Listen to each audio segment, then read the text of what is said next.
வணக்கம் நண்பா. நாம இன்னைக்கு இந்த வீடியோல பார்க்க போறது தி வெர்டிக்ட். இந்த படத்தோட 3 ரிவ்யூ தான் பார்க்க போறோம். இந்த படத்தோட ஆன்லைன் எடுத்துக்கிட்டீங்கன்னா சுஹாசினி ஒரு பெரிய பணக்காரங்க. அவருக்கு ஹஸ்பண்டுமே கிடையாது. அவங்க மட்டுமே அந்த வீட்டில் வாழ்ந்துட்டு வராங்க. ஒரு சமையல்காரர் மட்டும் இருக்காரு. இந்த நேரம்ல தான் ஹீரோயின் அவங்க அறிமுகமாக அவங்களுக்கு இவங்க வந்துட்டு கேர்டேக்கரா போறாங்க. இந்த ஒரு சமயத்துல சுஹாசினி இறந்துடுறாங்க. இது நேச்சுரல் டெத் கிடையாது. இவங்க தான் சொத்துக்காக கொலை பண்ணிட்டாங்கன்னு அந்த கேர்டேக்கர் நம்ம ஹீரோயின் கதாபாத்திரத்து மேல ஒரு குற்றப்பழி எழுவுறதுனால அவங்கள அரெஸ்ட் பண்ணி வச்சிருக்காங்க. இந்த கேஸை வாதாடுறதுக்கு நம்ம வரலட்சுமி சரத்குமார் உள்ள போதுறாங்க.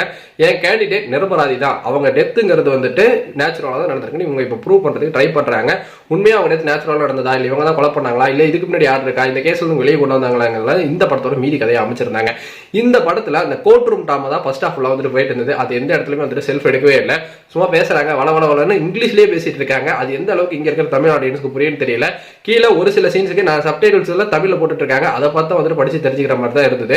சோ அங்க அமெரிக்கால நடக்கக்கூடிய திரைப்படம், இது ஒரு ஹாலிவுட் ஸ்டைல படமாக்கிருக்காங்க. இதெல்லாம் ஓகே தான். பட் இங்க தமிழ்ல பார்க்கும்போது அதை வந்துட்டு தமிழ்ல வந்து டப் பண்ணிருக்கலாமா அப்படிங்கிற எனக்கு எண்ணம் இருக்கதான் செஞ்சது. எத்தனை பேர் வந்துட்டு தமிழ்ல படிச்சு இதை வந்துட்டு படத்தை அந்த ஃபர்ஸ்ட் ஹாஃப் வரைக்கும் வந்துட்டு அழகா ஹேண்டில் பண்ணுவாங்கன்னு தெரியல. செகண்ட் ஹாஃப்ல கடைசி கிளைமேக்ஸ்ல நடக்கக்கூடிய ட்விஸ்ட் லைட்டா பிரெடிக்டபிளாவே இருந்தது முன்னாடியே. ஆனா இவங்க அந்த ட்விஸ்ட்டுக்கு ஒரு பிளான் ஒன்று பண்ணியிருப்பாங்க. அது வந்துட்டு ரசிக்க முடியாம இருந்தது. ஆனா வந்துட்டு சப்போர்ட்டுக்கு கொரோனாவையும் வந்துட்டு சேர்த்துக்கிட்டாங்க. அந்த பாயிண்ட் ஆஃப் வியூனா அந்த இடத்துல வந்துட்டு பெருசா அந்த படம் வந்து மூவ் ஆயிருக்காது. பட் அது வந்துட்டு ஒரு இன்டெலிஜென்டான ஐடியான்னு சொல்லலாம். இதை தவிர்த்து இந்த படத்துல மேக்கிங் அப்படிங்கிறது கோச்சிங் இப்படிதான் வந்துட்டு அமெரிக்காவில் இருக்குமா, இப்படிதான் வாதாடுவாங்களா, இப்படிதான் இருந்தாலும் கொஞ்சம் புதுசா வந்துட்டு ஏதாவது தெரிஞ்சுக்கிட்ட மாதிரி இருந்தது. மித்தபடி எனக்கு இந்த படம் வந்துட்டு என்கேஜிங்கா வந்துட்டு அமையல. இந்த வெர்டிக்ட் எனக்கு ஒரு அவரேஜான படமா தான் இருந்தது. நீங்க இந்த படம் பாத்தீங்கன்னா உங்களுக்கு எப்படி போச்சுங்க நம்மளோட கமெண்ட் செக்ஷன்ல தட்டி விட்டுருங்க. நன்றி, வணக்கம்.